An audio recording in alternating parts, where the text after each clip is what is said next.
Check.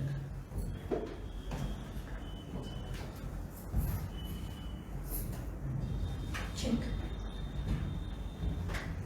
So we are looking into this series on the subject of heart. మనం ఈ హృదయం అనే ధ్యానాంశాన్ని మనం చూస్తూ ఉన్నాము. We looked into various topics related to heart. మనం వివిధ రకములైన సందేశాలు ఈ హృదయం గురించి చూసాము. And today we are going to look into heart without guile. ఈ రోజు మనం హృదయము మోసపూరితమైన కాకుండా ఉండే హృదయం గురించి చూస్తాము. Right? What is guile? మోసపూరితమైనది అంటే ఏంటి? Deceiving, yes. It is not just a simple deceiving. It is like a pre-planned, cunning, premeditated deceiving. ఈ మోసం ఎలాంటిదంటే ఉట్టి మోసమే కాదు, కానీ ముందే దాని యొక్క ప్లాన్ చేసి అది మోసం చేయాలనుకుని ముందే అదంతా కూడా ఒక ప్రణాళికగా చేసే మోసం.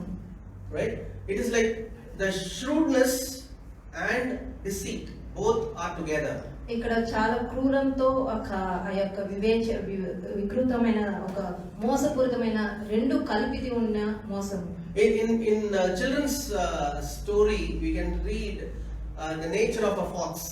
మనం చిన్న పిల్లల ఒక కథ చూస్తున్నప్పుడు ఆ యొక్క నక్క యొక్క స్వభావం ఆ యొక్క స్టోరీని చూస్తాము. Right? The fox is a very crafty animal.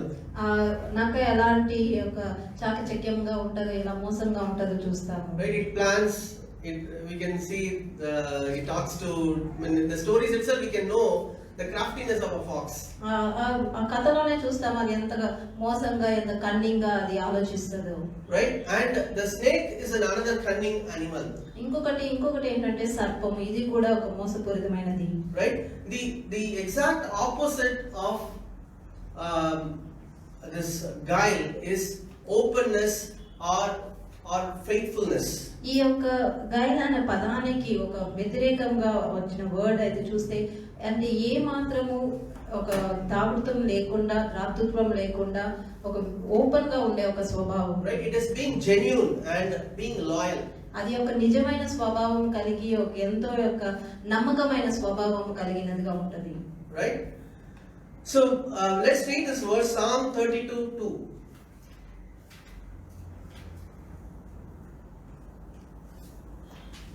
యెహోవా చేత నిర్దోషి అని ఎంచబడినవాడు, ఆత్మలో కపటము లేనివాడు ధన్యుడు. Blessed is the man to whom the Lord does not impute iniquity, and in whose spirit there is no guile or deceit. In one version it says guile or deceit. Right? It is talking about spirit.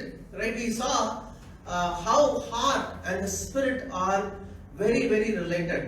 మనం ఈ వచనంలో చూసినట్లుగా, ఇంతకు ముందు చూసినట్లుగా ఆత్మలో కపటం లేనివాడు, మనం ఇంతకు ముందే చూసాము ఆత్మ హృదయము ఎంత ఏకత్వంగా ఉంటాయో అని. Right? And if we see in the ministry of Jesus, the first thing that Jesus hated is this hypocrisy or guile or deceit.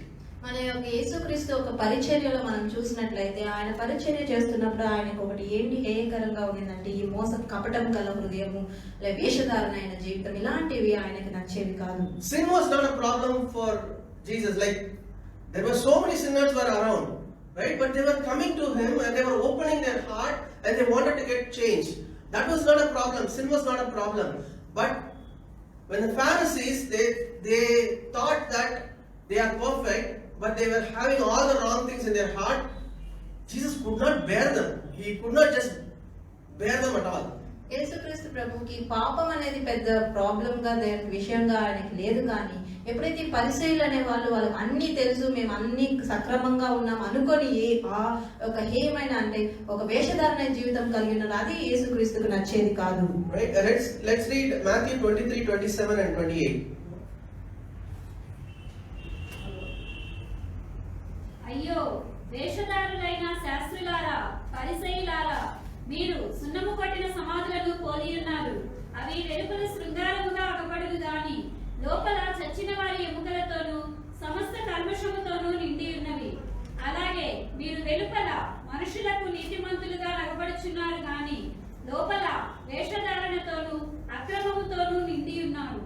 right? He cannot bear people who are hypocrites, who are something inside but showing something else outside.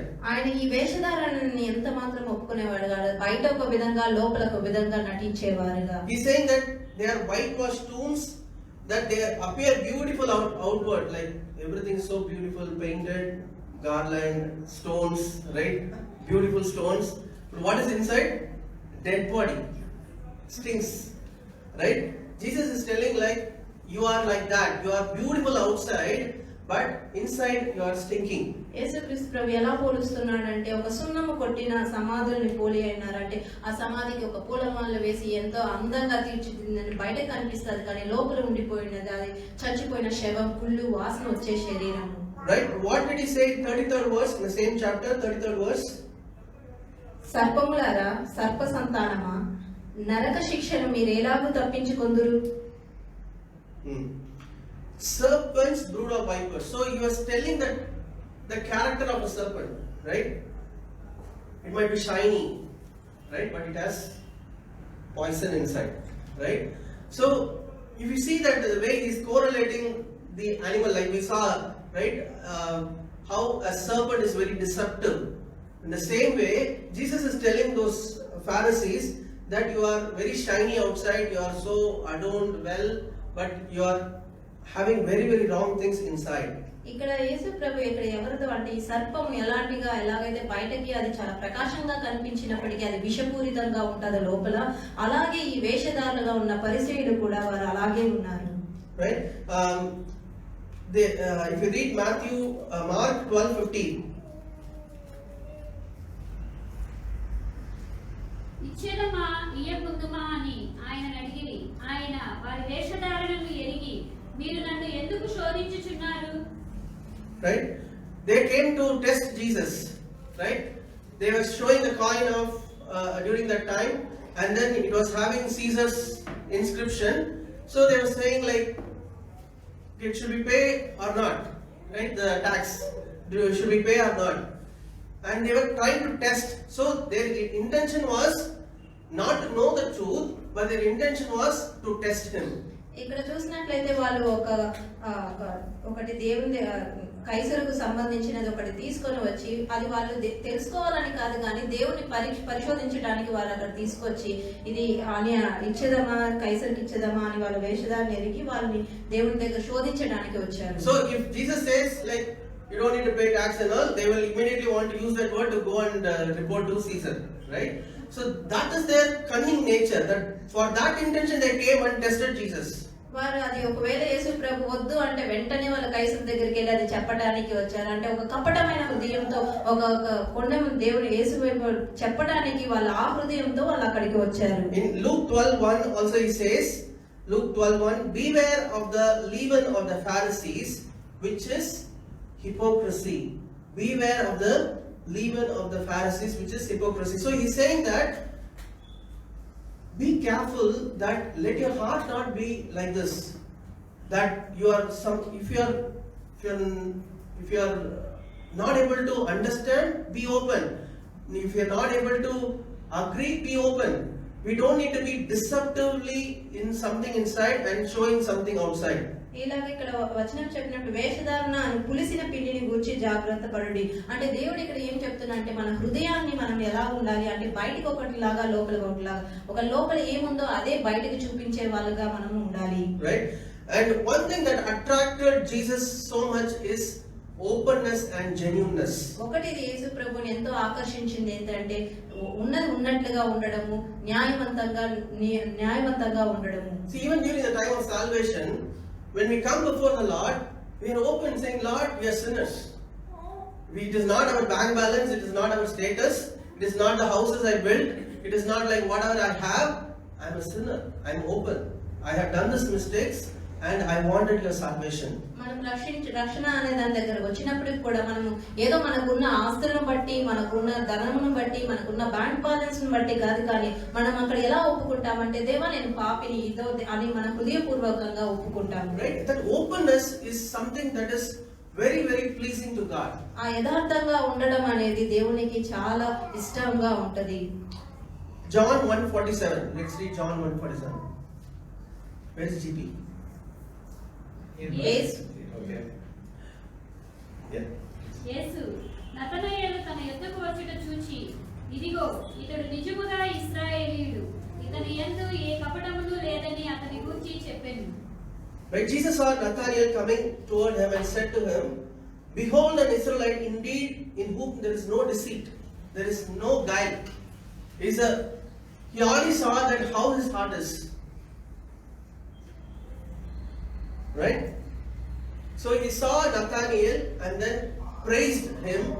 He did not even see him before, but he praised him because he looked into his heart and he saw that there is no deceit in him. యేసు ప్రభు నతానియేలుని ఇంతకు ముందు చూడలేదు, కానీ అతని హృదయంను చూసి యేసు ప్రభు నతానియేలుని చూచి అతని హృదయంలో ఏ కపటము లేదనేసి నతానియేలుని గురించి యేసు ప్రభు చెప్పాడు. Right? And in Mark 10:13 to 16, Mark 10:13 to 16, it's talking about the children. తమ చిన్న బిడ్డలను ముట్టవలనని కొందరు ఆయన యొద్దకు వారిని తీసుకొని వచ్చిరి. అయితే శిష్యులు వారిని గద్దించిరి. యేసు అది చూచి కోపపడి, చిన్న బిడ్డలను నా యొద్దకు రానీయుడి, వారిని ఆటంకపరచవద్దు. దేవుని రాజ్యము ఇలాంటి వారిదే. చిన్న బిడ్డ వలె దేవుని రాజ్యమును అంగీకరింపని వాడు అందులో ఎంత మాత్రము ప్రవేశింపడని మీతో నిశ్చయముగా చెప్పుచున్నానని చెప్పి ఆ బిడ్డలను ఎత్తి కౌగలించుకొని వారి మీద చేతులుంచి ఆశీర్వదించెను. Assuredly I say to you, whoever does not receive the kingdom of God as a little child will by no means enter it. What is the speciality in a little child? చిన్న బిడ్డలకు ఉన్న ప్రత్యేకత ఏంటి? Right? They don't plan, scheme things. Right? They want something, they will ask. చిన్న బిడ్డలు ఎలా ఉంటారంటే వాళ్ళకి ఏది కావాలో అది అడిగేస్తారు, కానీ ఏదో ఆలోచించి ప్లాన్ చేసి ఏమి చేయరు. Jessica is feeling hungry, she will cry. That's all. Right? She will not try to manipulate things. చిన్న బిడ్డ జెసికా లాగా ఆకలితో ఉంటే తను ఏడుస్తుంది, అంతేగాని ఏదో ఒక వ్యక్తిని పరివర్తన మార్చాలి అని తన చిన్న బిడ్డలు. So Jesus is saying that the kingdom of heaven is for such people, that they are precious, they are so good. When God sees their heart, wow, only such people He is gathering them into the kingdom of God. Come. If you don't know anything else, it's okay. Your heart is straightforward, I will bring you into my kingdom. అందుకే దేవుని రాజ్యంలోకి ఎలాంటి వారిని ఆహ్వానిస్తుంటాడంటే ఈ చిన్న బిడ్డల వాళ్ళని హృదయంలో నీకేమి తెలియకపోయినా పర్లేదు, మీ హృదయం పవిత్రంగా ఉంటే అలాంటి వారిని దేవుని రాజ్యంలోకి ఆహ్వానిస్తూ ఉంటారు. Matthew 18:2-5. Matthew 18:2-6. ఆయన ఒక చిన్న బిడ్డను తన యొద్దకు పిలిచి వారి మధ్యను నిలవబెట్టి ఇట్లనెను, మీరు మార్పు నొంది బిడ్డల వంటి వారైతేనే గాని పరలోక రాజ్యంలో ప్రవేశింపరని మీతో నిశ్చయముగా చెప్పుచున్నాను. కాగా ఈ చిన్న బిడ్డ వలె తన్ను తాను తగ్గించుకొని వాడెవడో వాడే పరలోక రాజ్యంలో గొప్పవాడు. మరియు ఇలాంటి ఒక బిడ్డను నా పేరిట చేర్చుకొని వాడు నన్ను చేర్చుకొనును. నా యందు విశ్వాసముంచు ఈ చిన్న వారిలో ఒకరిని అభ్యంతరపరచు వాడెవడో వాడు మెడకు పెద్ద తిరుగటి రాయి కట్టబడిన వారై మిక్కిలి లోతైన సముద్రములో ముంచివేయబడ్డ వానికి మేలు. He's like, if somebody of such a nature, of such a person, such a nature, if some others does anything wrong to that person, God gets so angry at them. Right? He's saying that unless you are converted and become as little children, you will by no means enter the kingdom of heaven. God is saying that your heart has to be changed like a child. Be open. When you are doing a mistake, be open. Even after you got saved, you are making mistakes, be open, come to me. All I need is your genuinity, your openness. ఇక్కడ దేవుడు ఎలా అంటున్నాడంటే ఇలాంటి చిన్న బిడ్డల మనస్తత్వం కలిగిన ఏ వ్యక్తినైనా ఎవరైనా ఇబ్బంది పెడితే దేవుని యొక్క ఉగ్రత కోపం వారి మీద రగిలేటట్టుగా ఉంది. అందుకే దేవుడు ఇక్కడ అంటున్నాడు, ఈ చిన్న బిడ్డల వలె మారితేనే కానీ పరలోక రాజ్యంలో ఉండరు అని. ఆ చిన్న బిడ్డల వలె అంటే ఏదైనా తప్పు మనం రక్షింపబడిన తర్వాత తప్పు చేసినప్పటికీ కూడా అది ఒప్పుకునే విధంగా మనం దేవుని దగ్గర ఒప్పుకుంటే అది దేవునికి ఇష్టమైనది. One of the reasons that the Christian community is against abortion is because of this reason. క్రైస్తవ విశ్వాసం అందరిది ఒక అబార్షన్ కి వ్యతిరేకంగా ఉండడానికి కారణం ఇది ఒకటి. The child, when it is in womb,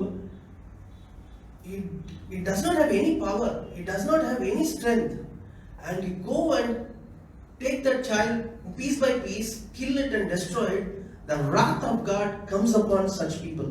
అలాగే ఈ అబార్షన్ చేసేటప్పుడు పిండంగా ఉన్న ఈ యొక్క చిన్న బిడ్డల్ని ఎప్పుడైతే ముక్కలుగా విభిన్నం చేస్తామో అప్పుడు దేవుని యొక్క ఉగ్రత వారిపై వస్తుంది. And even after you are saved, right, when your heart changes like this, if somebody is scheming things against you, you might not know. I tell you, God is the defender. He will defend you, and He sees everything, and He sees your heart, and God defends you thoroughly. మనం హృదయం మార్చబడి ఎంతో పవిత్రంగా న్యాయవంతంగా నిర్ధారణంగా జీవిస్తున్నప్పుడు మన పట్ల ఎవరైనా ఏదైనా క్రూరమైన ప్రణాళికలు చేసినప్పుడు దేవుడు మన పక్షాన నిలిచి పోరాడుతాడు. One of the main reason Peter got saved but Judas was lost was because of this. ఈ విషయంలో పేతురు ఎందుకు రక్షింపబడ్డాడు, యూదా ఇస్కరియోతు యూదా ఎందుకు రక్షింపబడ్డాడంటే ఇది ఒక కారణము. Peter used to speak his mind very open. పేతురు తనకు హృదయంలో ఉండేది బహిరంగంగా అదే చెప్పేవాడు. Sometimes it is overconfident, but still he speaks his mind. కొన్నిసార్లు అది ఓవర్ కాన్ఫిడెన్స్ గా ఉండొచ్చు, కానీ ఎప్పటికీ ఆయన ఏదైతే హృదయంలో మనసులో ఉందో అది బయటకి మాట్లాడేసేవాడు. But Judas was not like that. He was a very cunning person. కానీ ఇస్కరియోతు యూదా లాంటి వాడు కాదు, ఎంతో కపటమైన హృదయం కలిగినవాడు. Read Matthew 26:14-16.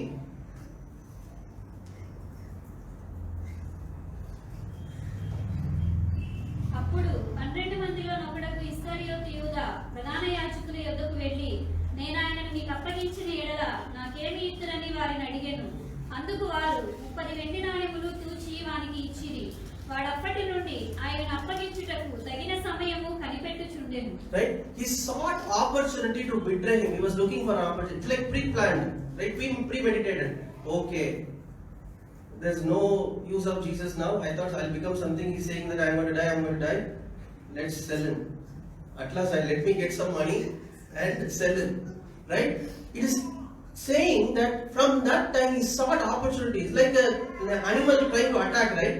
Like a cunning animal, when you look for opportunity, a weak sheep, it looks for an opportunity and attacks, right? The same way, he was looking for opportunity. This is the right time. This is the right time. Can I get? Right? He was planning. Peter did not do any of these things. He might have spoken so many things, openly, overconfidence. He would have got even rebuke from Jesus few times. That's okay, right? But he was open, right? But Judas was not like that. He was a very crafty person. ఇక్కడ చూసినట్లుగా ఎలాగైతే యూదా ఇస్కరియోతు ఏమనుకున్నాడంటే ఆయన అప్పగించుటకు తగిన సమయం కోసం కనిపెట్టుచున్నాడు. ఎలాగంటే ఒక వేటాడే జంతువు ఎలాగైతే తగిన సమయం కోసం ఎదురు చూస్తారు, అలాగే ఇది ముందే తను ఒక ప్రణాళిక వేసుకున్నాడు. ఇంకా యేసు ప్రభుతో పనేం లేదు, ఎందుకంటే ఈయన చనిపోతానంటున్నాడు కాబట్టి ఈయన అమ్మేసి ఆ డబ్బు తీసుకుందాం అనుకున్నాడు. కాబట్టి తగిన సమయం కోసం అతను చూస్తున్నాడు. పేతురు అలా కాదు, కానీ ఏది ఉన్నప్పటికీ కూడా ఓవర్ కాన్ఫిడెన్స్ అయినా ఏదైనా కానీ బయట చెప్పేసేవాడు. యేసు ప్రభు అనేక సార్లు అతన్ని గద్దించడం కూడా జరిగింది. కానీ ఇక్కడ ఇస్కరియోతు అలా కాదు, కానీ కపటమైన హృదయాన్ని కలిగి ఉన్నాడు. Matthew 26:47-49. Matthew 26:47-49. While he was still speaking, behold, Judas, one of the 12, with a great multitude with swords and clubs, came from the chief priests and elders of the people. Now his betrayer had given them a sign, saying, whomever I kiss, he is the one, seize him. Immediately he went up to Jesus and said, greetings, Rabbi, and kissed him. ఆయన ఇంకను మాట్లాడుచుండగా 12 మందిలో ఒకడుకు యూదా వచ్చెను. వానితో కూడా బహు జన సమూహము కత్తులు గుదియలు పట్టుకొని ప్రధాన యాజకుల యొద్ద నుండి ప్రజల పెద్దల యొద్ద నుండి వచ్చెను. ఆయనను అప్పగించువాడు నేనెవరిని ముద్దు పెట్టుకొందునో ఆయనే యేసు. ఆయన పట్టుకొనుడని వారికి గుర్తు చెప్పి వెంటనే యేసు వద్దకు వచ్చి, బోధకుడా, నీకు శుభమని చెప్పి ఆయనను ముద్దు పెట్టుకొనెను. It was as if like Judas was saying, I am here to greet you and kiss you. I have no relationship with these people. Right? It was like he was like a crafty person who was telling that I am not here to arrest you. I am here to greet you and kiss you. Right? But these are the people who are arresting you. I am not like that. Right? He was a very crafty person. ఇక్కడ ఇస్కరియోతు యూదా ఎలా తాను చూపించుకుంటున్నాడంటే, నేను నిన్ను ముద్దు పెట్టుకోవడానికే వచ్చాను, నేను నిన్ను బంధించి తీసుకోపోవడానికి రాలేదు, ఈ వ్యక్తులు నిన్ను బంధించి తీసుకోపోతారు, కానీ నేను వచ్చింది నీకు శుభము చెప్పి నిన్ను ముద్దు పెట్టుకోవటానికి అన్నట్లు చూపించారు. Luke 22:48. Jesus said to him, Judas, are you betraying the Son of Man with a kiss? ఆయన ఇంకను మాట్లాడుచుండగా ఇదిగో జనులు గుంపుగా వచ్చిరి. 12 మందిలో యూదా అనబడిన వాడు వారి కంటే ముందుగా నడిచి యేసును ముద్దు పెట్టుకొనుటకు ఆయన యొద్దకు రాగా, 48. Yeah. యేసు, యూదా, నీవు ముద్దు పెట్టుకొని మనుష్య కుమారుని అప్పగించుచున్నావా అని వానితో అనగా, Right? He knows what's going to happen. Right? But his heart became so filled with deceit. That is what is guileless. Right? See, being angry, being raged, even hitting somebody is okay. Right? In a way it is okay because like you felt angry and you spoke. But craftily, cunningly, scheming things, God does not want us to have that kind of a nature. ఇక్కడ ఎలాగైతే ఇస్కరియోతు దేవుడు అయితే యూదాని ముద్దు పెట్టుకోవడానికి అప్పగించు అంటే దేవుడు యేసు ప్రభుకి ఆయన హృదయాన్ని చూశాడు కాబట్టి యేసు ప్రభుకి అది తెలుసు. యేసు ప్రభు మనం కోపగించుకొని ఒకరిని కొట్టినా ఆయనకు పర్లేదు, కానీ కపటమైన హృదయం ఆయన భరించలేడు. Right? Proverbs 27:6 says, Proverbs 27:6, faithful are the wounds of a friend, but the kisses of an enemy are deceitful. మేలును కోరి స్నేహితుడు గాయమును చేయును, 27:6. Yeah. పగవాడు లెక్కలేని ముద్దులు పెట్టును. Right? Faithful are the wounds. If your friend who is genuine, who is really interested in you, even if he rebukes, it's okay. There will be people, right, who are so soothing. They will try to get everything that you have, right? Speaking smooth words, soothing words, but their heart is not right before God.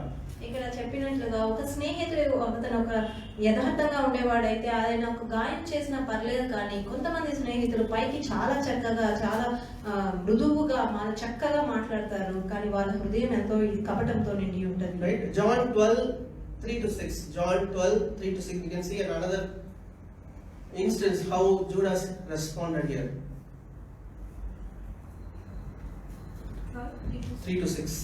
అప్పుడు మరియా మిక్కిలి విలువగల అత్త జటామాంసి అత్తరు ఒక సేరున్నర ఎత్తు తీసుకొని యేసు పాదములకు పూసి తన తల వెంట్రుకలతో ఆయన పాదములు తుడిచెను. ఇల్లు ఆ అత్తరు వాసనతో నిండెను.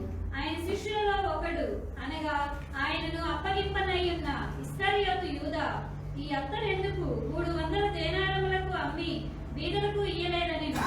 వాడిలాగు చెప్పినది బీదల మీద శ్రద్ధ కలిగి కాదు గాని వాడు దొంగయ్య ఉండి తన దగ్గర డబ్బు సంచి ఉండినందున అందులో వేయబడినది దొంగిలించు వచ్చెను గనుక అలాగు చెప్పెను. Right? Here comes cost-cutting Judas, right? Who wanted to be so correct, right? And he is giving an advice. Why this costly oil? When many people say it's like a 1-year wage. 1-year wage of that much is the cost of that fragrant oil, right? And he was like becoming so calculative, right? And he's saying that why it can't be given to the poor, right? He was basically thinking that you could have sold it and put it in the money bag, I would have taken something, right? He was a stealer, he was a thief, and he was trying to give, such people only give great advices, right? The stealers in this society gives great advices. Do this for this people, do this for this people. If you see politicians, right, they will do so much things outside, do all the nasty things inside, right? Great advices, you can go to them. They will have so many things because some way you give the money to the poor, they will get some share out of it. They will try beg, get something from the central government, get so much money from that, and then steal it, right? So God does not, even before, see, this is much before he is betraying Jesus. His nature was like this. He was a cunning person. He was a crafty person, right? And then it ultimately led him to betray Jesus also. ఇక్కడ ఇస్కరియోతు యూదా ఎలాగైతే డబ్బు సంచి కలిగి ఉండి కొన్ని ఉచిత సలహాల్లాగా ఆయన ఇచ్చేవాడిగా ఉన్నాడు. ఏంటంటే ఆ యొక్క అత్తరు ఆ పాదాల మీద పోసిన అత్తరు విలువ ఏంటంటే 1 సంవత్సరం అంతా సంపాదన.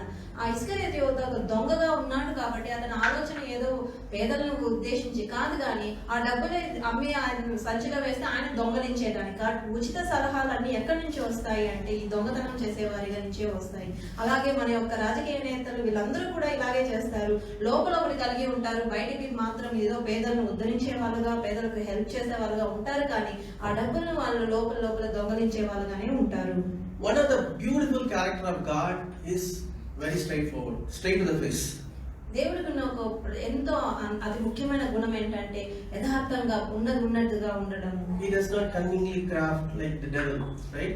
He's very straightforward. He said to Adam and Eve, if you eat, you will die. That's it, right? He did not sugarcoat anything. But the devil was trying. Did he say like this? Like the craftiness that comes from the enemy. దేవుడు ఎంతో యథార్థంగా, ఎలాగంటే మొదట ఆదాము హవ్వతో కూడా దేవుడు ఇది తింటే, ఈ పండు తింటే నీవు నిశ్చయంగా చచ్చేదేమో అని ఏదో ఉన్నట్టుగా చెప్పాడు. కానీ అది సాతాను అలా కాదు.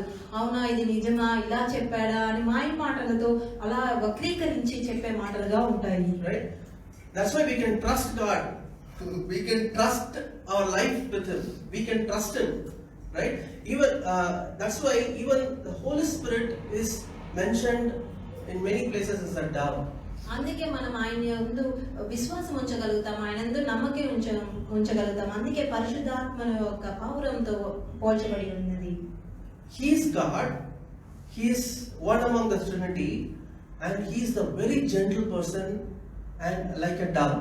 ఆయన త్రిత్వంలో ఒకడై ఉన్నాడు. ఆయన ఎంత మృదువుగా ఉంటాడంటే ఒక పౌరం వంటి స్వభావమైన మృదువత్వం కలిగి ఉన్నాడు. Right? And when we get saved, such a person is given to us. The Spirit of God comes inside of us. మనం ఎప్పుడైతే రక్షింపబడతామో అలాంటి మృదువైన స్వభావం కలిగిన వారు మనకి ఇవ్వబడినది. అలాంటి స్వభావం మనం లోపల ధరించుకొని ఉన్నాము. And when such a person comes inside of us, he wanted our life and our character and our behavior to be like dove. అలాంటి వ్యక్తి మనలో వచ్చినప్పుడు, మనలో నివసించినప్పుడు మనము కూడా ఆ యొక్క పౌరం యొక్క స్వభావం లాగా ఉండాలని కోరుకుంటాడు. Right? Like one preacher said like this, when we are carrying the Spirit of God, you should carry the Spirit of God as if like you are carrying a dove on your shoulders. ఒక బోధకుడు చెప్పినట్లుగా మనం ఎప్పుడైతే దేవుని ఆత్మను కలిగి ధరించుకొని ఉంటామో అప్పుడు ఎలాగా ఉండాలంటే ఒక పావురాన్ని మనం మీద పెట్టుకున్నట్లు, పావురంగా మన మీద ఉన్నట్లు మనం నడుచుకోవాలి. When you carry the dove, how, if you don't want the dove to fly, what you will do? Very slowly you have to walk, right? Carefully you have to walk, so that the dove will not fly, right? Otherwise the dove will quickly get disturbed, or it can just be frightened, right? And it will just fly away. The same way, the Spirit of God who is inside of us, our life has to be in such a way that He will not fly away. మనం ఎలా కలిగి ఉన్నాం, ఎలా నడుస్తాం, ఆ పావురం మన మీద ఉన్నప్పుడు ఎలా నడుస్తాం, కొంచెం ఎక్కువ నడిచినా కూడా అది ఎగిరిపోతుంది. అంటే ఎంతో మెల్లగా మృదువుగా నడిస్తేనే అది అలా ఉంటది. కాబట్టి మన హృదయంలో ఉన్న ఆ పరిశుద్ధాత్మ ఉన్నప్పుడు కూడా మనం అలాగా జాగ్రత్తగా నడుచుకోవాలి. The gentle nature of God, the gentleness, the loving, the gracious, the nature of God is represented in the form of dove. ఆయన దేవునికి ఉన్న ఈ మృదువైన నిర్మలమైన ఈ స్వభావమును ఒక పావురంతో పోల్చబడి ఉన్నది. That's why Bible says, do not grieve the Holy Spirit. He's very gentle. We cannot grieve him. We have to be. He's a treasure for us. Bible says that he is the guarantee for our redemption. When Jesus Christ is going to come, I used to think, when I'm going to sleep in the night, probably 2 in the morning, if Jesus comes, how will I know? But I know that when the Spirit of God is there inside of us, we are going, right? The Spirit of God is the guarantee for our redemption, eternal redemption. అదే మనం ఎలాగా అంటే మనము పరిశుద్ధాత్మను దుఃఖపరిచేవారుగా మనం ఉండకూడదు. అదే కొన్నిసార్లు అనుకుంటాము, అది దేవుని యొక్క రాకడ వచ్చినప్పుడు ఒకవేళ 2 గంటల సమయంలో రాత్రి నిద్రపోయేటప్పుడు దేవుడు వస్తే ఎలా తెలుస్తుంది? దేవుని ఆత్మలో మనం ఉంటే అది అన్న మన నిరీక్షణ, మనం ఆయనతో పాటు కొనుక్కోబడతాం. Ephesians 4:30-32. Ephesians 4:30-32. దేవుని పరిశుద్ధాత్మను దుఃఖపరచుకుడి, విమోచన దినము వరకు ఆయన యందు మీరు ముద్రింపబడి ఉన్నారు. సమస్తమైన ద్వేషము, కోపము, క్రోధము, అల్లరి, దూషణ, సకలమైన దుష్టత్వము మీరు విసర్జించుడి. ఒకని ఎడల ఒకడు దయ కలిగి కరుణా హృదయులై క్రీస్తు యేసునందు దేవుడు మిమ్మల్ని క్షమించిన ప్రకారము మీరును ఒకరినొకరు క్షమించుడి. Do not grieve the Holy Spirit of God, right? Yeah, Ephesians 4:30-32. Do not grieve the Holy Spirit of God, by whom you were sealed for the day of redemption. Let all bitterness, wrath, anger, clamor, evil speaking. Clamor is like fighting, right? Like street fight kind of. Put away from you with all malice. What is malice? Yeah, malice is like you wanted something wrong to happen to somebody. That kind of a nature. Right? When somebody doesn't get a promotion, let this person get something. Right? And malice, the evil intention on somebody. Let that guy die. Cursing. You will not curse outside. Everything is inside only. Right? That malice, that is a very wrong nature. Right? Thinking of some destruction for somebody. Right? Let all this malice be removed. Be kind to one another. Tender-hearted. This is a beautiful word. Tender-hearted. It's like very soft. Very soft. God sees that heart. Wow. Very tender-hearted. We are compassionate. When we see somebody suffering, we want to give something. We want to help something. The tender-heartedness and forgiving one another, even as God in Christ forgave you. All these things related to whom it is saying. Do not grieve the Holy Spirit. Right? He's like some rough and tough life, immediately flies away. He's a very gentle spirit. And if he flies away, gone, our life is gone. We are doomed. Okay?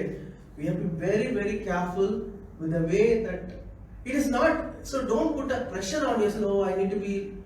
When you are having that nature, when you are fellowshipping with the Lord, God completely changes our nature so that the Spirit of God will not move away from us.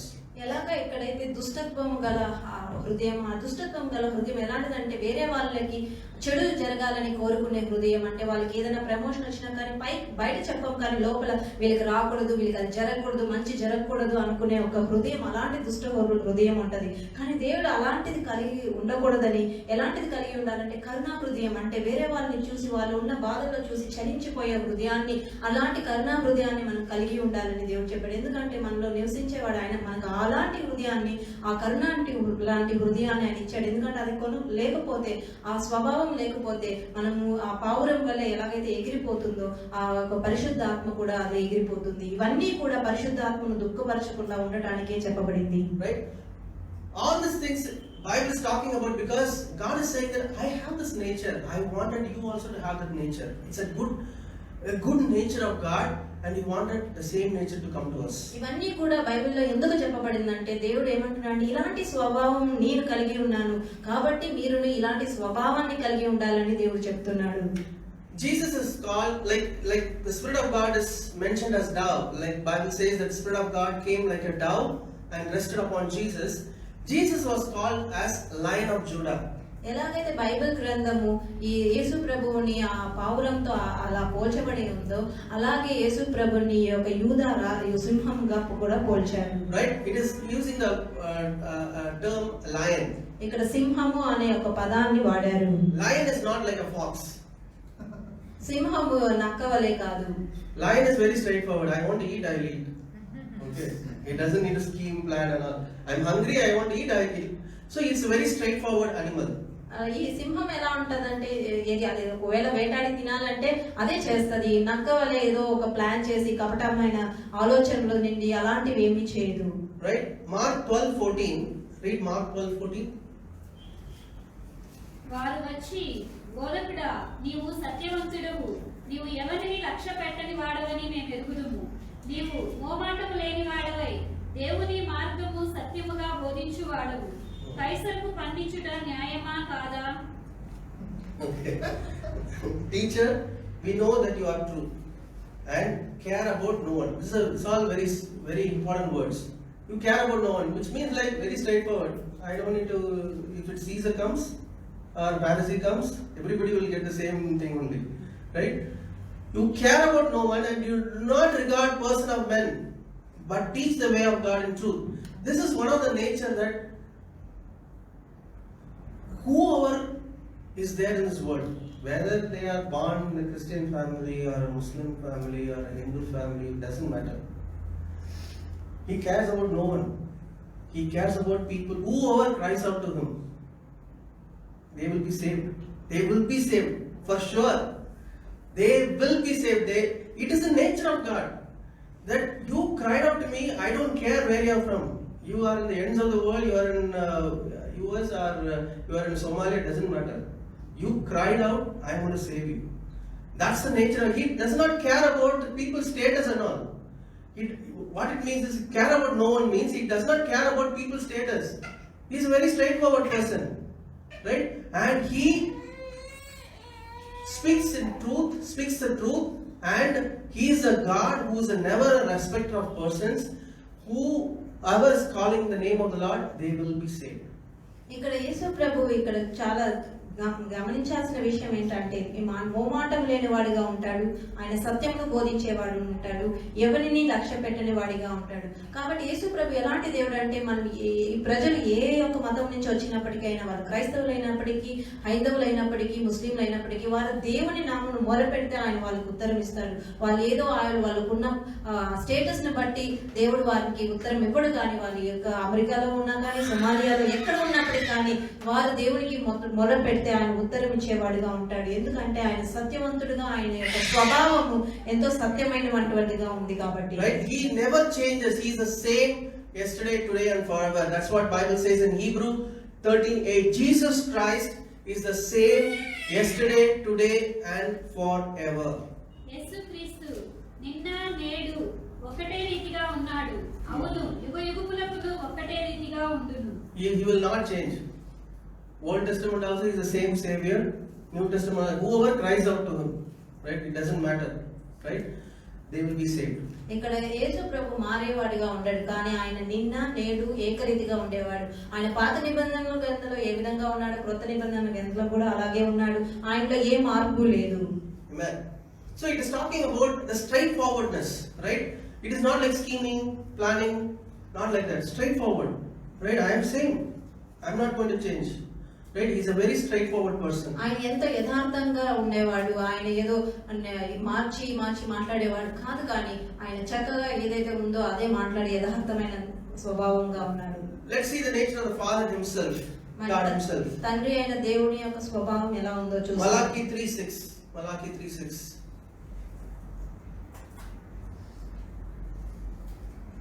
యెహోవానైన నేను మార్పు లేని వాడను కనుక యాకోబు సంతతి వారైన మీరు లయము కాలేదు. Right? I am the Lord, I do not change. And therefore you are not consumed, O sons of Jacob. Which means that he is saying that I have given a promise that I am going to save the Israelites. Right? They messed up so many things, but still God was gracious and still saving people. Right? So God is telling that I do not change. I have given a word and I have to get it done. Right? The Bible says in Romans 11:29, for the gifts and the calling of God are irrevocable. It is like if God has said that He will give you a gift, He will definitely give. For example, Abraham, He said that I am going to give you a child. They made so many screw-ups in the middle, but still God was faithful to them. Right? The gifts and the calling of God is irrevocable because He's not a changing God. He is not a man that He should lie. Oh, I told something yesterday, sorry, today I cannot do. Right? He is not a man that he should lie. యెహోవా ఎలాంటి వాడై ఉన్నాడంటే యెహోవా మార్పు లేని వాడిగా ఉన్నాడు. యెహోవా దేవుడు ఒక మార్పు చెందని వాడిగా ఆయన ఇశ్రాయేలు పట్ల ఒక వాగ్దానం ఇచ్చాడు. ఆ వాగ్దానాన్ని నెరవేర్చేవాడుగా అంటాడు. ఎలాంటి దేవుడు అంటే ఒకసారి మనకు బహుమానాలను ఇచ్చి తిరిగి తీసుకునేవాడు కాదు. అది అబ్రహాం విషయంలో కూడా చూస్తాను. ఆయన వాగ్దానం చేశాడు, ఇస్తానని. అంతలోకి వీళ్ళు చాలా చేశారు, కానీ ఆయన ఇచ్చిన వాగ్దానాన్ని ఆయన నెరవేరుస్తాడు. అయ్యో నిన్న నేను ఇచ్చాను నీకు వాగ్దానం, ఈ రోజు మర్చిపోయానని చెప్పే దేవుడు కాదు. Right? Numbers 23:19. God is not a man that he should lie, nor a son of man that he should repent. Has he said and he will not do? Or has he spoken and will he not make it good? దేవుడు అబద్ధమాడుటకు ఆయన మానవుడు కాడు, పశ్చాత్తాపపడుటకు ఆయన నరపుత్రుడు కాడు. ఆయన చెప్పి చేయకుండునా, ఆయన మాట ఇచ్చి స్థాపింపకుండునా. Amen. If God has given you a promise, be rest assured, go take rest. right? You don't need to be worried and anxious. He will bring it to pass. There is no turning. He is not a man that he should lie. He will get things done. ఒకవేళ మనకు దేవుడు ఒక వాగ్దానం ఇచ్చి ఉంటే ఆ వాగ్దానాన్ని నెరవేరుస్తాడు. మనం వెళ్ళి నిశ్చింతగా పనుకోవచ్చు, నిశ్చింతగా విశ్రమించవచ్చు. ఎందుకంటే ఆయన వాగ్దానం ఇచ్చాడంటే ఆయన నెరవేరుస్తాడు. దాన్ని బట్టి మనం ఎంతో ఆతృత కలిగి ఏదో ఆవేశంగా కలిగేవారుగా మనం ఉండకూడదు. Hallelujah. So that's why even wherever we are, we don't need to try to, I used to keep saying this word, right, putting soap for people, right, to get some advantage. You don't need to soap people. అదే చాలా సార్లు చెప్పినట్లుగా మనం ఏదో మనుషుల్ని మెప్పించాలని ఏదేదో చేయాలని అనుకోవడం ఏ మాత్రం సమంజసం కాదు. If you are in work, you don't need to go out of the way to somehow try to please your boss that you will get a promotion. You do your work genuinely, righteously, be obedient. God is the one who is going to reward you. We don't need to put soap for anybody. అందుకే మనం పని చేసే స్థలాల్లో కూడా మనం న్యాయంగా, మనం యథార్థంగా, మనకి అప్పగింపబడిన మనం న్యాయంగా చేస్తే మనకి దేవుడు మనకు ఆయన బహుమానాన్ని ఇచ్చేవాడుగా ఉంటాడు. అంతేకాని మన యొక్క బాస్ ని, మన యొక్క మేనేజర్ ని ఆయన దగ్గరికి వెళ్ళి ఆయనకి ఏదో ఉపకారం చేసినట్లు మాట్లాడే ఆ స్వభావాలన్నీ కూడా మనం కలిగి ఉండకూడదు. This nature of scheming something to somehow manipulate and showing something to please somebody is not God's nature. అది ఏదో వేరే మనిషిని మెప్పించటానికి మనము వక్రీకరించి ఆ విషయాలు వాళ్ళు సంతోషపడటానికి, ఏదో విధంగా సంతోషపడటానికి వేరే ఏదైనా చేయటము అది దేవుని యొక్క సంతృప్తి పరచవు, ఆయనకి నచ్చదు. Because it is not God's nature, God will not approve it and God will be displeased with that kind of a nature. అది దేవుని యొక్క స్వభావము కాదు కాబట్టి దేవుడు మనం అలాంటి స్వభావం కలవారైతే అది నచ్చకుండా ఉంటది, ఆయనకి హేయంగా ఉంటది. Job 32:21 and 22. Job 32:21 and 22. మీరు దయచేసి వినుడి, నేను ఎవరి ఎడలను పక్షపాతినై ఉండను, నేను ఎవనికిని ముఖస్తుతికై బిరుదులు పెట్టను. ముఖస్తుతి చేయుట నా చేత కాదు, అట్లు చేసిన ఎడల నన్ను సృజించిన వాడు నన్ను శీఘ్రముగా నిర్మూలము చేయును. Let me not, I pray, show partiality to anyone, nor let me flatter any man. For I do not know how to flatter, else my maker would soon take me away. Right? So, it is talking about flattering. Right? Like, today we see that just for sake of some advantage, people go and flatter people. Right?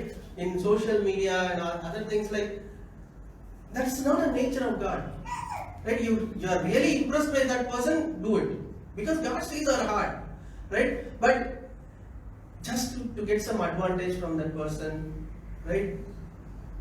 Let us not be a crooked snake. God does not approve that character. God does not like that nature, right? It's a craftiness. It's a deceit. And God does not want us to have that kind of nature in our lives. దేవుడు ఇలాంటి హృదయాన్ని కోరుకునేవాడు కాదు. ఈ ముఖస్తుతి అంటే ఇప్పుడు ఈ ప్రపంచంలో మనం చూసినట్లయితే అనేక మంది ప్రజలు ఏదో ఆశించి వేరే వాళ్ళని స్తుతించే వాళ్ళుగా, వాళ్ళని ప్రైజ్ చేసే వాళ్ళుగా, వాళ్ళ దగ్గర నుంచి ఏదో లాభం కోరి అవి చేసే వాళ్ళుగా ఉంటారు. వారి హృదయం నుంచి అది రాదు. కానీ దేవుడికి అది చాలా అసహ్యము, ఆ ముఖస్తుతి చేయడం. ఏది ఉందో ఒకవేళ నువ్వు ఆ వ్యక్తి పట్ల నిజంగా నీకు అభిమానం ఉంటే ఆయన అభిమానాన్ని అలాగే వ్యక్తపరచు, కానీ వారి నుంచి ఏదో ఆశించి మనం ముఖస్తుతి చేయడం అనేది దేవునికి హేయమైనది. Right? One sad thing happened in book of Acts 5:1-7. Read Acts 5:1-7. Ananias and Sapphira. అననీయ అను ఒక మనుష్యుడు తన భార్య అయిన సప్పీరాతో ఏకమై పొలమయ్యెను. భార్య ఎరుకనే వాడు దాని వెలలో కొంత దాచుకొని కొంత తెచ్చి అపోస్తలుల పాదముల యొద్ద పెట్టెను. అప్పుడు పేతురు, అననీయ, నీ భూమి వెలలో కొంత దాచుకొని పరిశుద్ధాత్మను మోసపుచ్చుటకు సాతాను ఎందుకు నీ హృదయమును ప్రేరేపించెను? అది నీ యొద్దనున్నప్పుడు నీదే కదా, అమ్మిన పిమ్మట అది నీ వశమై ఉండలేదా? ఎందుకు ఈ సంగతి నీ హృదయంలో ఉద్దేశించుకున్నావు? నీవు మనుషులతో కాదు దేవునితోనే అబద్ధమా? Okay. So here we see, I don't know what they were trying to impress. Ananias and Sapphira, they thought they want to, because everybody are selling their lands and then bringing to the feet of the disciples. they were also thinking that probably we will be left out, right? And they were forced to do something in their family, and in that they kept some money, right? And then they came and told a lie. Probably they want to impress. They wanted to impress in such a way that, oh, we are also giving that.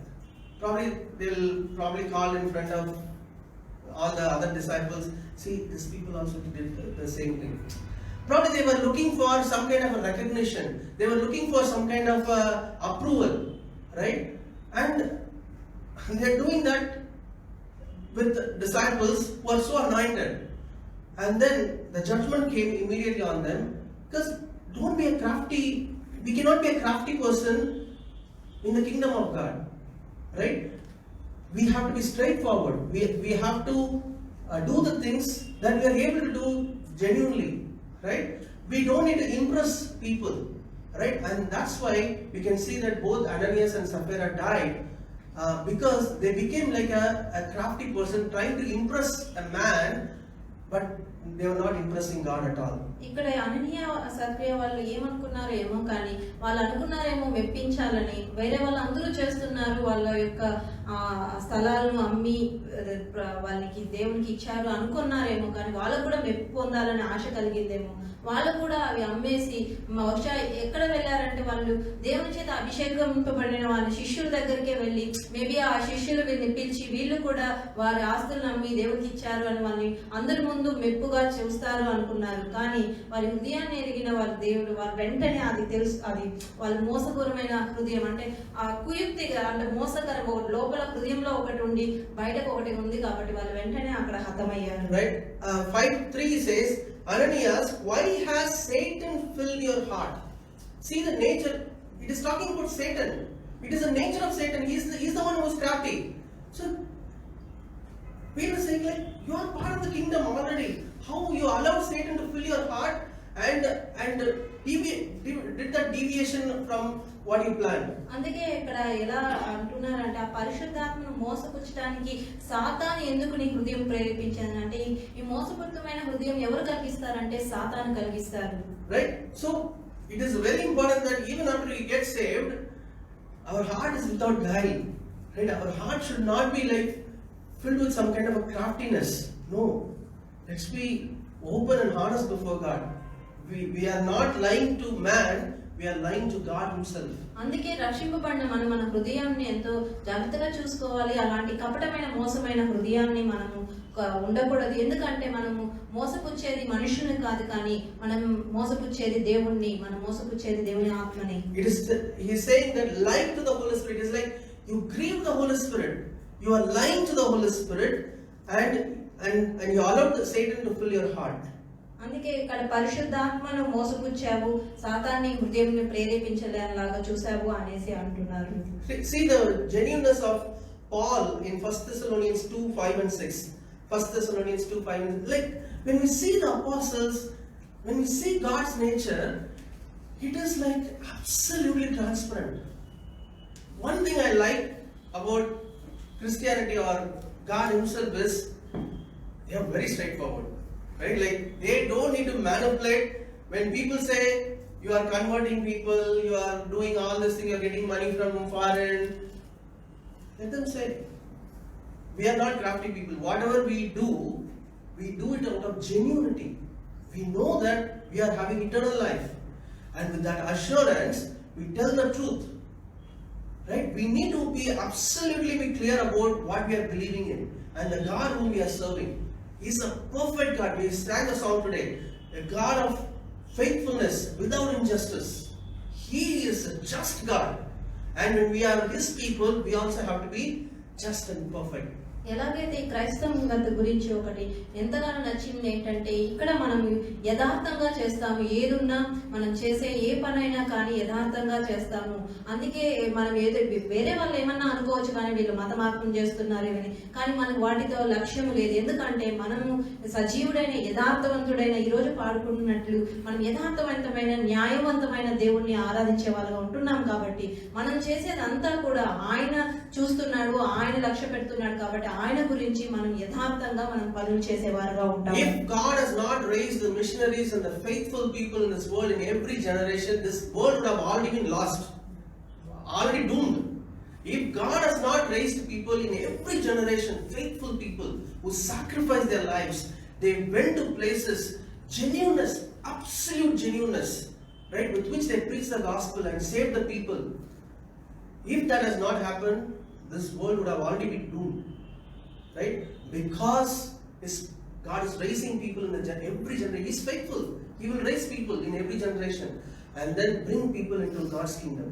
ఆయన అన్ని తరాల్లో కూడా ఎంతో నమ్మకమైన వారిని ఆయన ఏర్పరుస్తూ వచ్చుకున్నాడు కాబట్టి ఈ ప్రపంచం ఇంకా ఇలా ఉంది.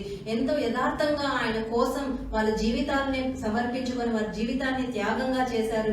అంతగా న్యాయవంతంగా ఉన్న దేవుడు కాబట్టి ఆయన ప్రతి తరంలో కూడా ఆయన యొక్క శిష్యులతో ఈ ప్రపంచాన్ని అంతటా కూడా ఎంతో వాళ్ళు ఈ సేవ చేస్తూ వచ్చారు. See the life of Paul, 1 Thessalonians 2:5-6. మీరు ఎరిగి ఉన్నట్టు మేము ఇచ్చకపు మాటలనైనను ధనాపేక్షను కప్పిపెట్టు వేషమునైనను ఎన్నడూ వినియోగింపలేదు. ఇందుకు దేవుడే సాక్షి. మరియు మేము క్రీస్తు యొక్క అపోస్తలులమై ఉన్నందున అధికారము చేయుటకు సమర్థులమై ఉన్నను మీ వల్లనే గాని ఇతరుల వల్లనే గాని మనుషుల వలన కలుగు ఘనతను మేము కోరలేదు. For neither at any time did we use flattering words. Do we get anything by saving you? Like we get some commission or something like that? No. We came in genuinity, absolute genuinity. We did not use flattering words. We told the truth. Right? If you are making mistake, we said you are making mistake. If you are doing well, we said you are doing well. As you know, not a cloak of covetousness. Right? It's like covetousness is like another crafty thing. Right? Like thinking of something from others.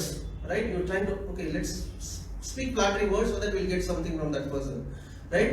God is our witness. He's saying that, hey, we did our ministry, everything. God is our witness, and He's the one who approved us. Right? And we did not flatter anybody. We did not try to deceive anybody. We were so genuine, and we did not seek glory from men, either from you or from others. Right? So he's telling about his ministry, how genuine it was. ఇక్కడ అపోస్తలుడైన పౌలు ఏం చెప్తున్నాడంటే ఆయనకు ఉన్నట్టుగా ఆయన ఏదో మేము ఇచ్చే మాటలైనను ఏదో వేరే వాళ్ళని ముఖస్తుతి చేయటం మాటలుగా నేను ఏమీ చేయలేదు. అలాగే ఇక్కడ ఒక వేరే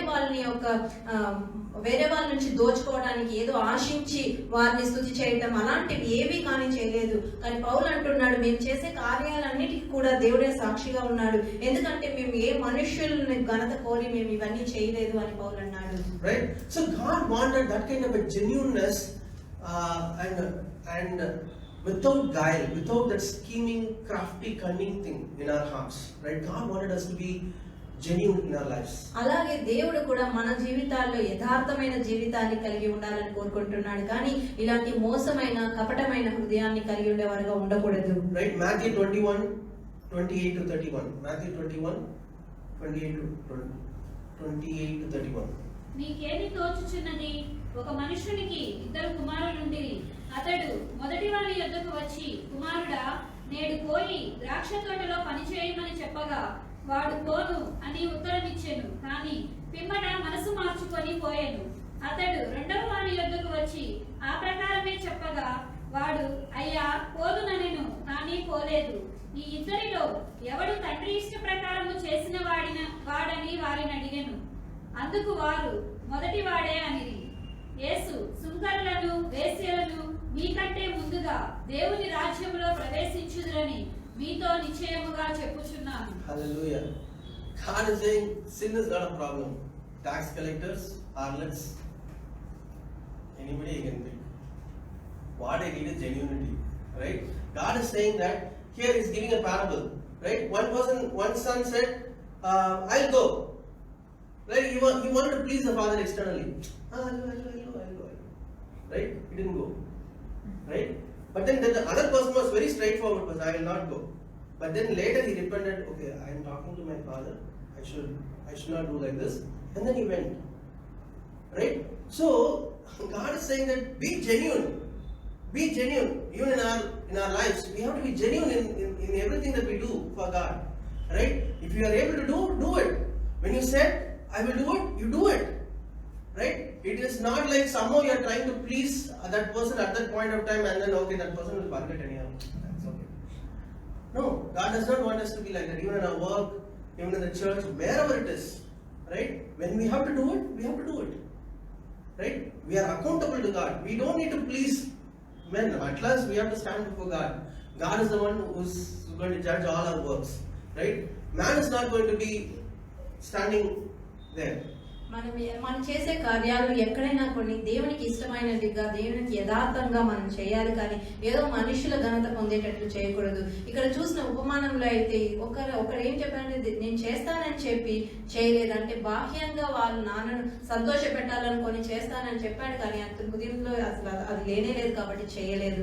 కాబట్టి ఈ ఉపమానంలాగా మనుషుల ఘనత పొందాలనేసి దేవుడికి పాపం అనేది అడ్డు కాదు, కానీ ఏ పాపాత్ములు అనేది వాళ్ళు అడ్డు కాదు. ఎవరినైనా దేవుడు ఎన్నుకోవచ్చు. వేషధారులైన సుంకర్లు ఎవరినైనా, సుంకర్లైన పాపాత్ములైన స్త్రీలు వాళ్ళైనా ఎన్నుకోవచ్చు, కానీ ఈ యొక్క వేషధారులుగా ఉండే జీవితాన్ని దేవుడు ఎంత మాత్రం లక్ష్య పెట్టాడు. Right, Matthew 5:37. But let your yes be yes and your no be no. For whatever is more than this is from the evil one. మీ మాట అవునంటే అవును, కాదంటే కాదు అని ఉండవలెను. వీటికి మించినది దుష్టుడి నుండి పుట్టినది. Evil one. Who's the evil one? Satan. Satan is the one who will put so much masala on top of it. God is saying anything more than this is from the evil one. Guard your heart. You will say yes means yes, no means no, right?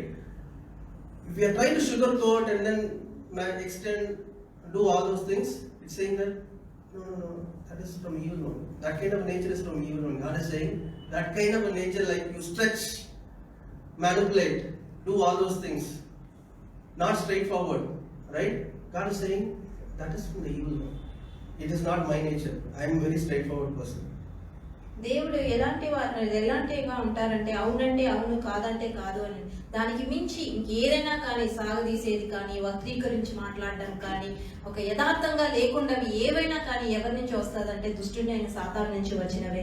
దేవుని స్వభావము అది ఎంతో ఉన్నది ఉన్నట్టుగా అవునంటే అవును, కాదంటే కాదన్నట్టుగా ఉంటది, కానీ దానికి విరుద్ధంగా ఏది జరిగినా కానీ అది సాతాను నుంచి వచ్చినదే. I want to share something about GP.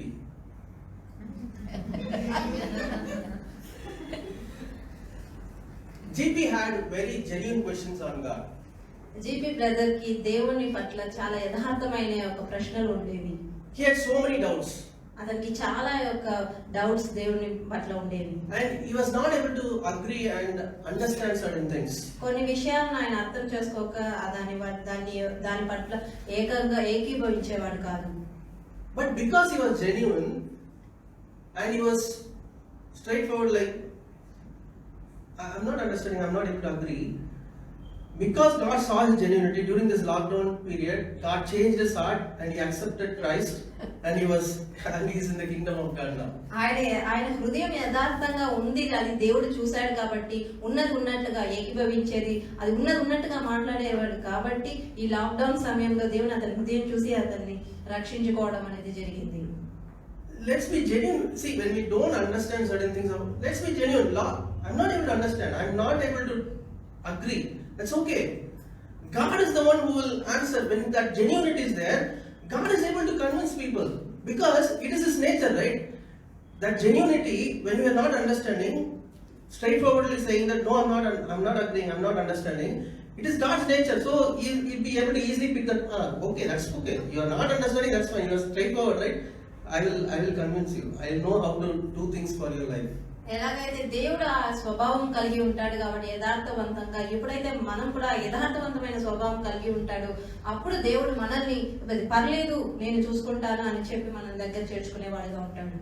But there will be people who will tell praise the Lord 10 times for one breath. Praise the Lord, praise the Lord, praise the Lord, praise the Lord, praise the Lord. Everything is praise the Lord only. There is no genuinity. Absolutely empty. Right? When God looks at it, this is from evil one. Don't say praise the Lord. This is from evil one.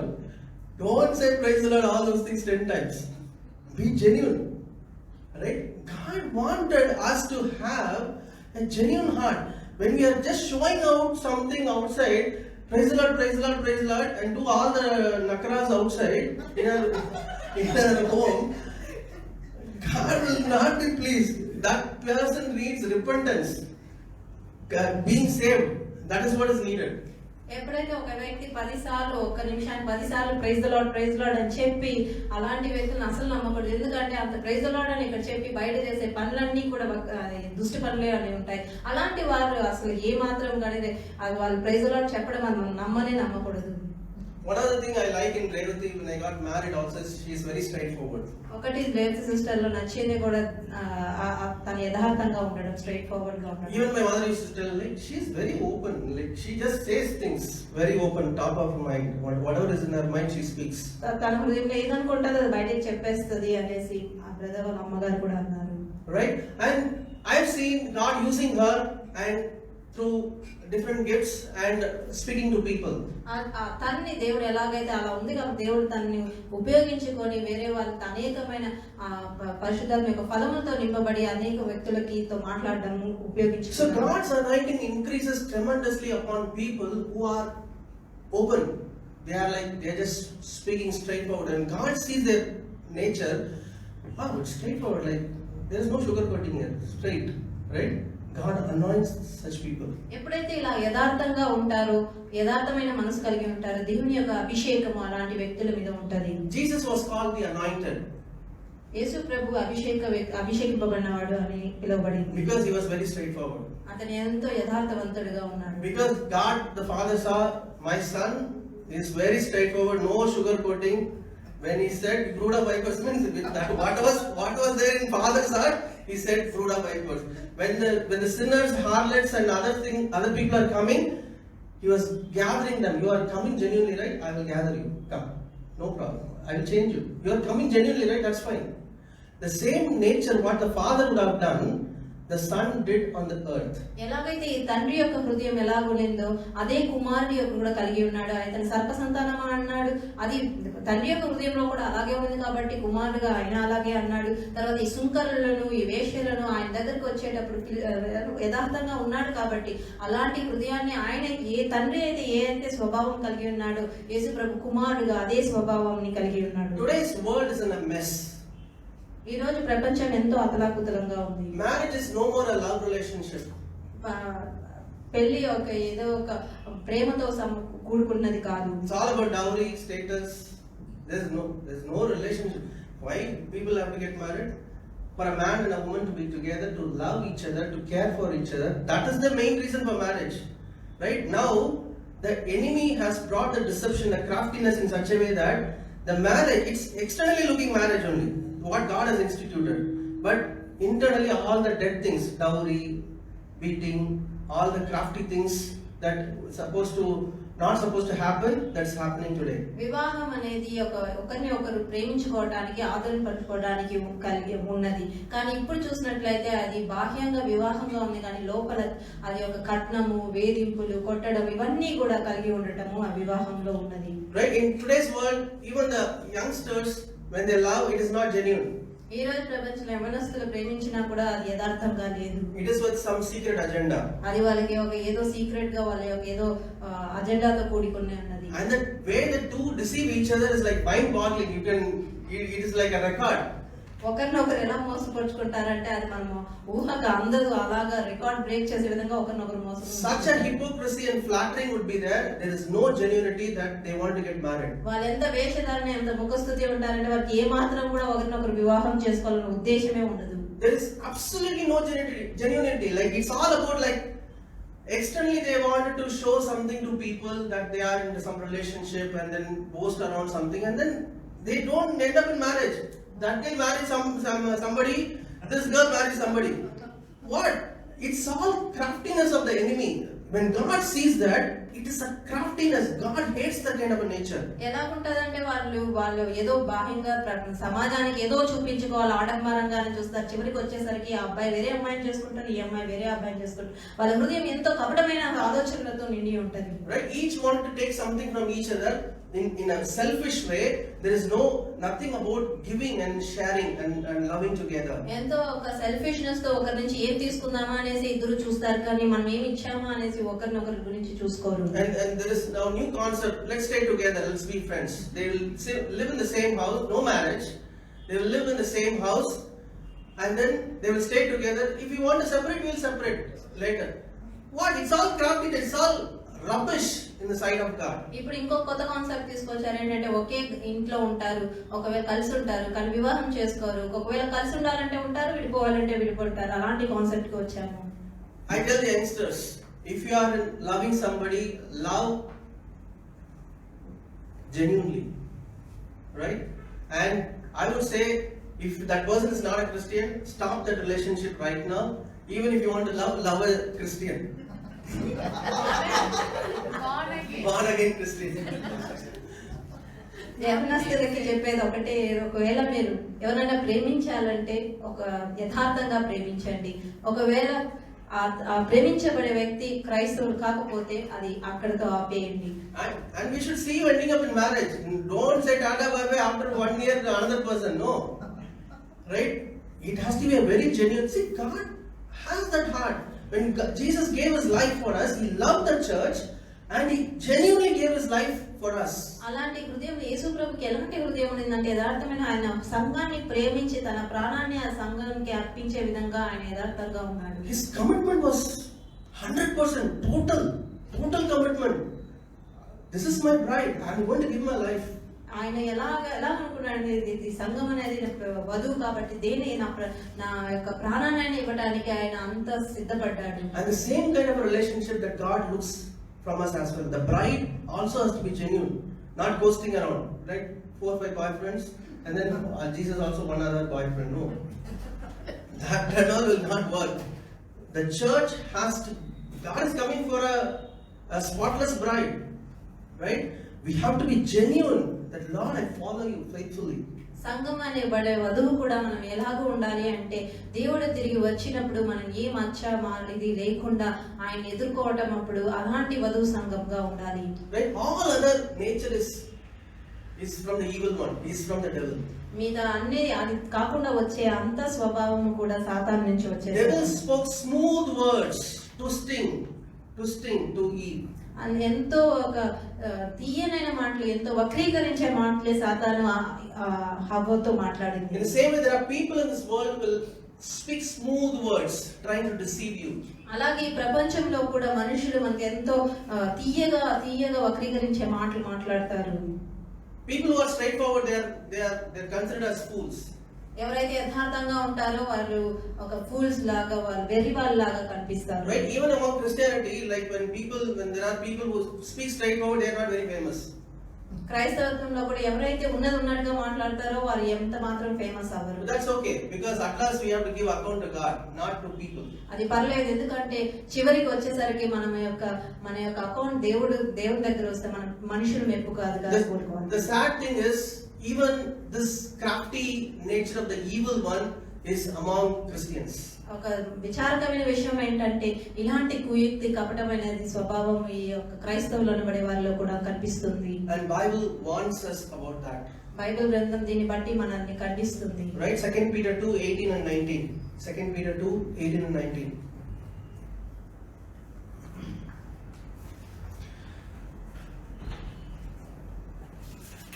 మీరు వ్యర్థమైన డంబపు మాటలు పలుకుచు తామే శరీర సంబంధమైన దురాశలు గలవారే తప్పు మార్గమందు నడుచు వారిలో నుండి అప్పుడే తప్పించుకొని వారిని పోకిరి చేష్టల చేత మరలు కొల్పుచున్నారు. తామే భ్రష్టత్వమునకు దాసులయ్యుండియు అట్టి వారికి స్వాతంత్ర్యం ఇత్తుమని చెప్పుదురు. ఒకడు దేని వలన జయింపబడునో దానికి దాసుడగుడు కదా. For when they speak great swelling words of emptiness, they allure through lusts of the flesh, through lewdness, the ones who have actually escaped from those who live in error. While they promise them liberty, they themselves are slaves of corruption. For by whom a person is overcome, by him also he is brought into bondage. So Bible is saying that there will be crafty people who will say, I will do this for you, I will do this for you, right? But Bible says that they are like a crafty animal. They will be alluring people for doing something. right? Deceiving people, right? But God says, if you read that verse further, you will know they're all doomed. We cannot say I am in the kingdom of God and do all this crafty stuff. ఇక్కడ దేవుడు చెప్పినట్లుగా ఇక్కడ మనుషులు ఎలా ఉన్నారంటే ఒక వ్యర్థమైన జీవోద్యమముల మాటలు పలుకుచు, అంటే వాళ్ళే శరీర సంబంధంగా ఎన్నో చాలా దురాశలు కలిగి అందరినీ తప్పు మార్గంలో వక్రీకరించే విధంగా మాటలు పలుకుతూ ఎన్నో మంచి చేష్టలు కాదు కానీ అన్ని చెడ్డ అలవాట్ల చేత చెడ్డ చేతుల చేత మాట్లాడేవారుగా ఉంటారు. కానీ చివరికి చూస్తే వారి జీవితాలు ఏ మాత్రం నామరూపం లేకుండా పోయినట్టు చూస్తాం. This is talking about people within Christianity. It is not talking outside. ఇది ఎవరి గురించి ఉద్దేశించబడుతుందంటే క్రైస్తవంలో ఉన్న వారి గురించి ఉద్దేశించబడుతుంది. They are the slaves of corruption. వారు ఎలా ఉన్నారంటే ఆ చెడుతనము ఉండే వారికి బానిసలుగా అయి ఉన్నారు. Yeah, so there are so many things that are happening in Christendom where people are corrupt. They are like having so much, what to say, like they are building some kingdoms, right? But they are corrupt. They are doing so much wickedness inside. God says like, this is not my nature. You are in my kingdom. You cannot do this. Repent of these mistakes. ఇక్కడ క్రైస్తవంలో ఉన్న వీళ్ళే ఎలా ఉన్నారంటే భ్రష్టత్వానికి దాసులై ఉన్నారు. కాబట్టి వీళ్ళు ఎలాంటివి చేస్తున్నారంటే ఆ క్రైస్తవంలోని భ్రష్టత్వం కలిగిన ఒక రాజ్యాన్ని స్థాపించే వాళ్ళుగా ఉన్నారు. కానీ దేవుడు వారిని సూచించి మీరు పశ్చాత్తాపడండి, ఈ మనస్తత్వం నుంచి పశ్చాత్తాపడండి, ఎందుకంటే ఇది ఆయన స్వభావం కాదు కాబట్టి. Right? 1 Timothy 4:1 and 2. 1 Timothy 4:1 and 2. అయితే కడవరి దినములలో కొందరు అబద్ధికుల వేషధారణ వలన మోసపరచు ఆత్మల యందును దయ్యముల బోధ యందును లక్ష్యముంచి విశ్వాస భ్రష్టులగుదరని ఆత్మ తేటగా చెప్పుచున్నాడు. Now the Spirit expressly says that in the later times some will depart from the faith, which means what? They were in the faith, right? They were in the faith, but they will depart from the faith, giving heed to deceiving spirits. This is the nature of the demonic spirit. The demonic realm works on deception. The demonic realm works on craftiness, right? The demonic realm works on showing something like this side and then doing something else other side, right? Bible says some people will depart from the faith, giving heed to deceiving spirits and doctrines of demons, speaking lies and hypocrisy, having their own conscience. God has given us a conscience. It will warn. Again and again it will warn. Hey, don't do this, this is wrong, this is wrong, this is wrong. But then after a period of time it becomes shared with hot time, which is like no more ticking. That conscience will now no more, it will be dead completely. Gone. Like you do whatever. I'm done. Right? Conscience will be completely dead. Like you put a hot iron and that person become numb in that place, right? In that way, that person's heart will become numb. No more you can change that person, right? Such things will happen for people who are within the faith.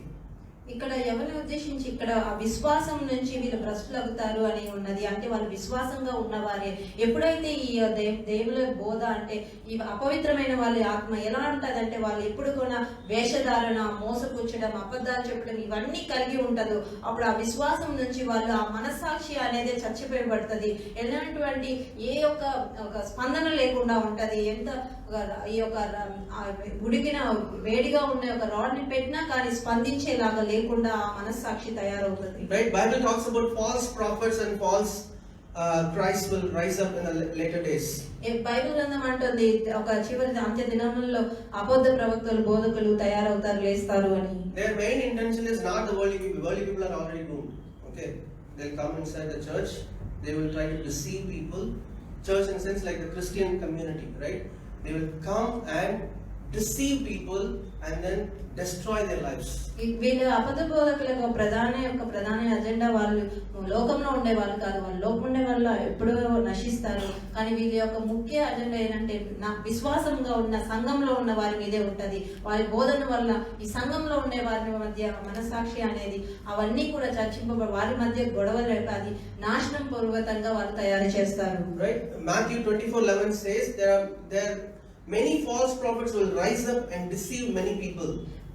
మత్తయి సువార్త 24:11 అనేకమైన అబద్ధ ప్రవక్తలు వచ్చి పలువురిని మోసపరుచుతారు అని ఉన్నది. Right? And 24 Matthew says, for false Christs and false prophets will rise and show great signs and wonders to deceive, if possible, even the elected people, select the God's chosen people, they will come and deceive them with false signs and wonders.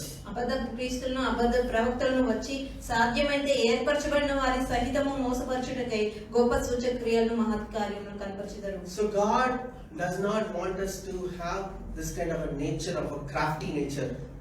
అందుకే ప్రభు మనకు ఆ కపటమైన ఆ మోసపూరితమైన ఒక మనస్సును మనం కలిగి ఉండకూడదు, స్వభావం కలిగి ఉండకూడదు అనుకుంటారు. Heart without guile, that tender heart like a child, right? That is so precious in the sight of God. ఆ హృదయం కపటము లేకుండా మోసము లేకుండా చిన్న బిడ్డల వంటి హృదయంను ఎంతో దేవుని దృష్టిలో ఎంతో ప్రశస్తమైనది. It doesn't mean that we have to be like without knowledge and believe everything. అది మనము ఏదో ఏ జ్ఞానము లేకుండా చెప్పబడినంత నమ్మకం ఉంచాలని కాదు, కానీ That's why Jesus said, be harmless like a dove, but be wise like a serpent. God does not want you to have the crafty nature of the serpent, but you be wise like a serpent. అందుకే దేవుడు అన్నాడు, ఎలాంటి స్వభావం కలిగి ఉండాలంటే మనం పావురం వంటి స్వభావం కలిగి ఉండాలి, కానీ అది ఆ కుయుక్తిగా ఉండే ఆ స్వభావం సర్పం నుంచి నేర్చుకోకూడదు, కానీ ఆ జ్ఞానంగా ఉండే ఆ జ్ఞానాన్ని ఆ సర్పం నుంచి నేర్చుకునే వాళ్ళుగా ఉండాలి. But we should be harmless like a dove, that gentleness, that loving nature, and that soft nature should be there in us. ఎలాంటి మృదువైన వేరే వాళ్ళని ఎటువంటి ఇబ్బంది పెట్టనటువంటి నిర్మలమైన యొక్క స్వభావం ఎలాగైతే పావురం ఉంటుందో అలాంటి స్వభావం కలిగి ఉండాలి. Right, with this verse we'll close Romans 12:9.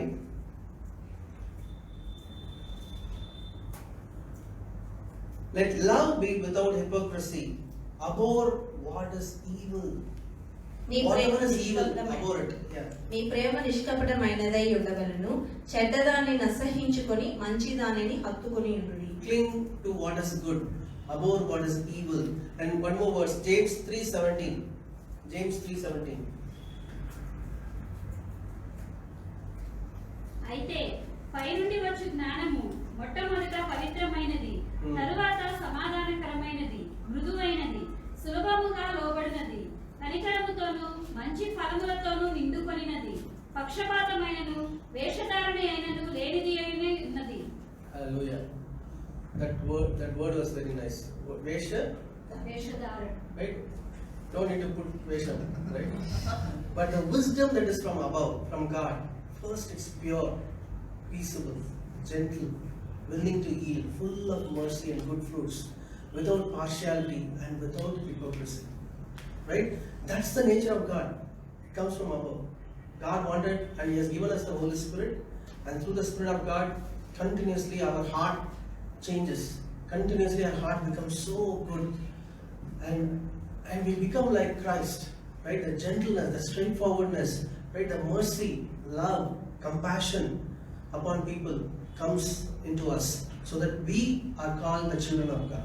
ఎలాంటి పైనుంచి వచ్చే జ్ఞానం అంటారు, మన పైనుంచి వచ్చే ఆత్మ ద్వారా మనం దేవుని ఆత్మతో నింపబడినప్పుడు మనం ఎలాంటి వారుగా ఉంటామంటే పవిత్రంగా, సమాధానపరిచే వాళ్ళుగా, మన మాటలు మృదువుగా, సులభంగా, మనం ఆయన యొక్క మాటలకు లోబడే వాళ్ళంగా, ఇతరుల పట్ల కనికరం చూపించే వాళ్ళగా, మనం మంచి ఫలములు ఫలించే వారుగా ఉంటాము. Yeah, so that's why God loves the loyal, faithful and true and a genuine heart. అందుకే దేవుడు ఎంతో యథార్థమైన, లోబడేటువంటి మనసు కలిగిన హృదయాన్ని ఆయన ఇష్టపడతాడు. And that's why it is very important and precious in the sight of God. అందుకే అది దేవుని దృష్టిలో చాలా అమూల్యమైనదిగా, ప్రశస్తంగా ఉంటది. Right? So sometimes God tests us whether we are going to stay loyal to Him. అందుకే కొన్నిసార్లు దేవుడిని మనం పరీక్షిస్తాడు, ఒకవేళ మనం ఆయనకి నమ్మకంగా ఉంటామా లేదా అని. Amen. So God allows certain tests. Hey, whether you are continuously loyal to me or not. అందుకే మన జీవితాల్లో కొన్ని పరీక్షలను ఆయన పెడతాడు, అది మనం ఆయన పట్ల నమ్మకంగా ఉంటున్నామా లేదా. We've been looking into this subject on heart, and we were looking into God loves a loyal heart, God tests heart a few weeks back, and I came across this video from Bible Project a week back, that they put a beautiful video on the testing of God. ఈ యొక్క హృదయాన్ని గురించిన అంశం గురించి మనం కొద్ది వారాలుగా ధ్యానిస్తున్నాము. ఈ యొక్క యథార్థమైన హృదయం కలిగి ఉండటము, అలాంటి హృదయం కలిగి ఉన్నప్పుడు ఈ యొక్క ప్రాజెక్ట్ లో ఈ యొక్క హృదయం గురించిన ఒక వీడియోని ఇది చాలా ఇంట్రెస్టింగ్ గా ఉండడం గమనించాము. So let's see that. And we'll go to the timer.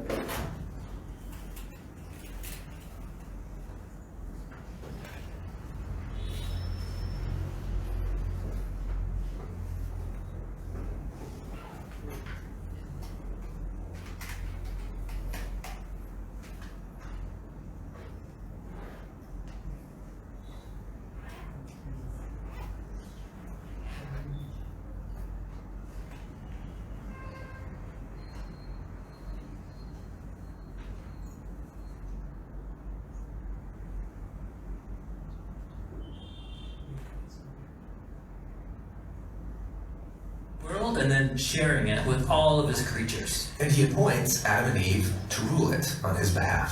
And God gives them access to his wisdom and life, but then tells them that there's one tree they can't eat from because it will lead to death. So they have a choice about how to rule as God. This kind of feels like a test. Well, that's because it is a test. But isn't that kind of cruel for God to test them? Well, not all tests are bad. Let's say there's a king who chooses you to fulfill a royal task because he wants to know if you are trustworthy. Well, I guess that's a test, but really it's an opportunity to do something important and noble. Right, but then let's say there's a rebel who hates the king and you. And he tries to convince you that you would be better off not doing what the king asks. Well, the rebel is setting a trap. Right, so a test could be an opportunity or a trap. And the difference is whether the one testing you has your best interests in mind. I see. And both types of tests appear in the beginning of the Bible. God tells them to eat of the tree of life and not the forbidden tree. Yeah, this is God's test of loyalty. God wants to rule the world with humans as his partners, which means they will need to trust his wisdom over their own. But then a rebel comes and tests them to eat of that other tree. Right, the rebel seizes this opportunity and twists it, so he can lead the humans into exile and ultimately death. He turns the test into a trap. But after the humans fail, God promises that one day a human will come who will pass the test and defeat the snake. And as the story moves on, God gives a couple named Abraham and Sarah an opportunity to trust him by leaving their family behind, to go to a new land where God will use them to restore his blessing to all people. So this is a test. And at first, things go well. But Abraham quickly fails. He lies to protect himself, and then he and Sarah scheme to get a son their own way by abusing one of their servants. Definitely not passing the test. But God doesn't give up on Abraham. He gives him one final opportunity, a test to prove his loyalty. God asks Abraham to go up onto a hill and offer his son as a sacrifice. I can't imagine a more intense test. And Abraham does it. But in the last moment, God stops him and provides a substitute animal in the place of his son.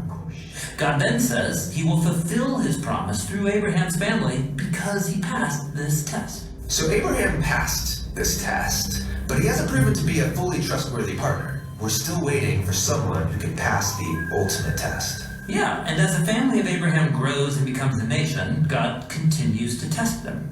Like when the Israelites wander in the wilderness for 40 years. They have lots of opportunities to trust in God, to provide water or daily bread. But they instead blame God and even say that he trapped them in the desert to kill them.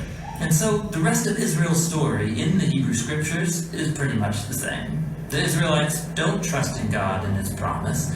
They're not loyal, and eventually the whole nation fails. So humans have an amazing opportunity to partner with God, but no one is really qualified. And so all of this brings us forward to Jesus. There's a story where Jesus goes into the wilderness for 40 days and 40 nights without food or water. Ah, yes, the wilderness. And there, he meets a sinister creature who tries to trap him. But Jesus trusts in God's wisdom. And he passes the test. Then later there's a story about Jesus going to pray with some friends, and God commissions him to go up to Jerusalem and to give up his life. And so he goes. And on the night of his arrest, Jesus took his friends and went to a garden. And he told them to pray, because tonight, he said, is the great test. And he prayed to God, please let this test pass from me, but not my desire, rather may your desire be done. In this garden, Jesus shows us what passing the test looks like. He trusted in God's wisdom, he loved others more than himself, and he confronted evil with good. Even though it cost him his life. Right. Jesus offered his own life as a sacrifice to cover for all of the failed tests of his people Israel and of all humanity. Jesus passed the ultimate test on behalf of us all. This is amazing. But that doesn't mean everything is going to be great in our lives. I mean, let's be honest, we're going to face our own tests every day. Right. Jesus said every generation of his followers would have their own tests that will force them to trust God in radical new ways. And these tests can be difficult and often painful. But remember, a test from a good God is an opportunity. This is why James, a leader